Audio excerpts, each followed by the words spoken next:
Owa wemba nawe ibinyuma nkamuweerezako wewange binyuma wemba wali binyuma bana yemwogere gwenvaawo ne bitabuka ati ng'omugamba nananagiza amaaso go gali mu magiki sinema sikukowanga sinema enyuma keko binyuma.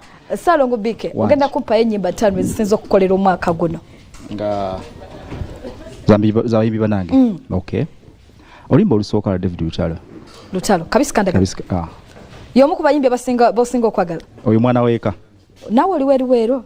Okay, mwana weeka. Okay, olaba nti ekintu olina sooka n'okiza waka otherwise ng'ogyeko nekyo omuyimbi wange anyimbira bulungi akuyimbira bulungi. Mukolayo ddi akayimba naye asinatuuka kwagala kolabo tonatuuka kwagala kolabo ezo zirimu obuntu obutali bulungi. Kolabo bwekuleeta ate bwekuzika ebeekuzisera kati kasooka olwana kasooka enwana eŋŋanze kabisi kandagala kamu. Yes. Era nakokubiri ka Lutalo kaliwo yankutudde akokusatu nina nno akokusatu ka Mr. Kisamakula kaliwa bwagamba njagala bwa mwaka guno 2022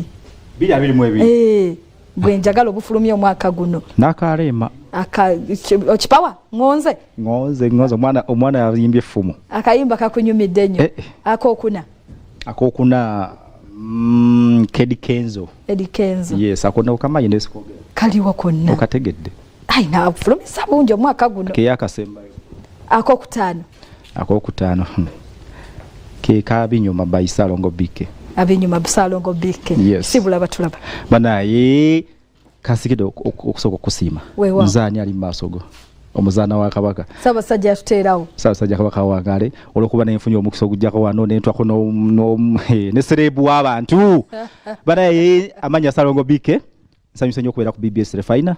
Ssaabasajja kabaka tukwebaza olw'omulimu guno gw'otukolamu ng'abavubuka omulungi era wangaala aliko eŋŋanga tuli mutunuzaamu fumu okitegeera so sigadde nga nze Ssalongo BK mwagala kayimba kaffe mwagala kana katulozera sinza kerabira kana kali BK music kakutumiddeko nnyo kangeebambi mundabire mutumidde amanya Ssalongo BK ennyimba zaffe azagala wonna platform zonna Ssalongo BK zonna buli wamu zaatuuseewo pozi zikizamba ne ku namba yange enamba omuntu ayagala Ssalongo BK ayagala lozera 0755 849872 0755 884 98 72 kale tetugenda kubanga tukawo. Thank you so much.